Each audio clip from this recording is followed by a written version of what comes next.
मु मध्य ये रोग रे पीड़ित होइकी पड़ीथिबा मोर सान भाई को चिकित्सा करिया पई हरिहर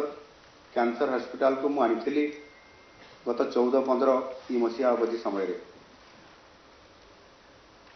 मुझे 2-3 मास पर्यंत तार सेवा करवा देखी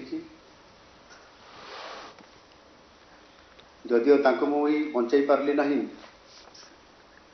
किंतु सेठी जो परिस्थिति एवं जो परिवेश भितर चिकित्सा चली एवं पेसेंट मान को देखिला परे रोगी मान को देखिला परे निज मन भितर जिते भी आप दृढ़ता थाउना कहीं सेठी आप दुर्बलता आसीज एवं निजे आप शरीर छेड़ा होती आप अनुभव करें ना से चेहरा को एवं से देखीदेला ये वास्तव कथा जहाँ मुझे निजे देखी से भली क्षेत्र में आज आमको साहस बांधिकी आज ये एक बहुत बड़ा ये कार्यक्रम जहाँ आज बागची दंपति बड़ साहसर सहित धैर्य सहित ये काम को आज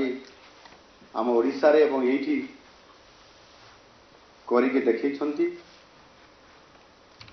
मुझे निश्चित भाव में सत धन्यवाद दूची।